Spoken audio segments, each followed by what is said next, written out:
I'm Andrew Moran, Liberty Nation's economics editor. Very, very rocky. Death by government. Drain the swamp. Hello and welcome to another installment of Liberty Nation's Swamponomics videocast. I'm Andrew Moran, Liberty Nation's economics editor. This week, a question that has mystified the experts.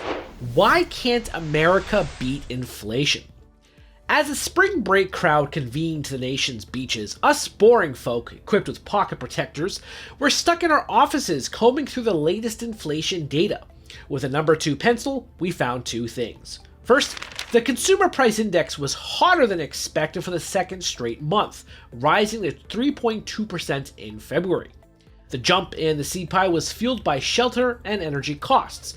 What is comical at this point is that economists and the Federal Reserve have been telling us for the last 14 months that shelter would come down by now, but this is not what's happening at all. Second, the producer price index, a gauge of what businesses pay for goods and services, also surged higher than Wall Street expected, climbing 0.6% in February. Like the CPI, the PPI's increase was driven by a spike in energy. While the common folk assess the headline CPI and PPI numbers, there are other inflationary metrics that the central planners keep an eye on. The one thing that the Eccles Building pays close attention to is the supercore inflation. This measurement calculates services prices excluding energy and housing. In February, it rose 0.5% and was flat at 4.3% year over year. This is not bad, but here's the deal. The 3 and 6 month annualized readings that the administration loves to tout now has been trending in the wrong direction. First, on a 3-month annualized pace, supercore inflation advanced to 6.9%. The 6-month rose to 5.6%. By comparison, the 3-month stood at just 2.8% in August 2023. If you wish to abandon supercore inflation and just focus on services inflation, this measurement has been stuck at around the 5% mark since September. Now, one of the reasons why so many Americans hate today's economy is because of how high inflation has been. Despite the CPI easing from the 9.1% peak in June 2022, prices have not fallen at all. They are rising, but at a slower pace, and this is known as disinflation. This is where the sticky component of the CPI enters the picture. Sticky price CPI excluding food and energy, an index that gouges the price of goods and services that change infrequently, has hovered around 4% for the last 6 months. In January 2021, this was at 1.4%. Wait a minute, January 2021? What could have happened at around that time, my dear Watson? This is a question that will baffle the chattering class indeed.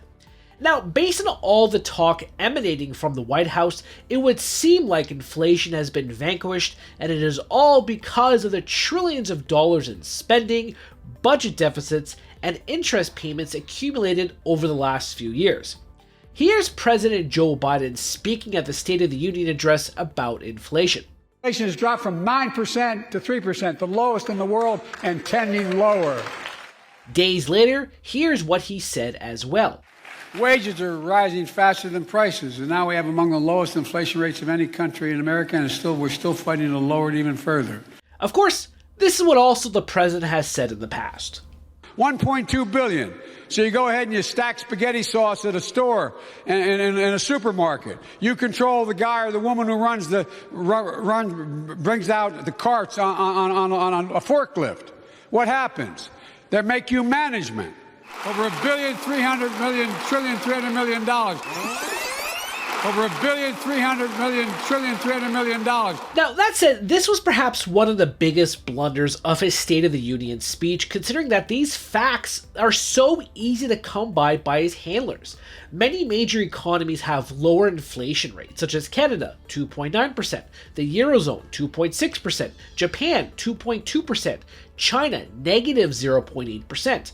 There are others indeed. So what the heck is going on? Why hasn't the United States, even with 23-year high interest rates, successfully tackled inflation? The problem is that the federal government never stopped spending more than it took in. The national debt has soared nearly $7 trillion since the president came into office. Based on the latest White House budget proposal, the federal government is going to spend $86 trillion over the next 10 years and post cumulative deficits of $16 trillion. And this is based on rosy projections, meaning no recessions or new wars. Additionally, the Fed's printing press has re-accelerated since October 2023. On a year-over-year percentage-wise, the central bank's money supply has contracted for about 15 straight months. However, the money supply is still around 40% higher than it was before the coronavirus pandemic. Does this mean the US is poised for a repeat of the 1980s? This is something Liberty Nation has warned about since January 2023. During this decade, the US economy witnessed an ebb and flow of inflation, forcing the Fed to hike and cut repeatedly. Interestingly enough, many Fed officials are discussing the possibility of reliving the Paul Volcker era. The Fed is committed to returning inflation all the way back to 2%. And as I think about that commitment, I can't help but look for lessons in the past. One I've been looking at lately is the end of the Volcker era. And for those of you who remember, in mid-86, inflation actually dropped under 2%. The Fed reduced rates. Inflation then escalated again quickly the following year, and the Fed had to reverse course. And I just love to avoid that roller coaster if it's at all possible. Gee, talk about front-running the Federal Reserve.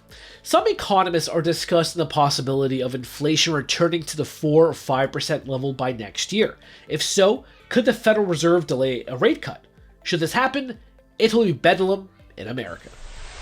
That's it for me this week. Please read my full Swamponomics column on the pages of LibertyNation.com, and be sure to check out my previous Swamponomics TV videos and interviews. Thank you. I'm Andrew Moran, Liberty Nation's economics editor. Very, very rocky. That's my government. Drain the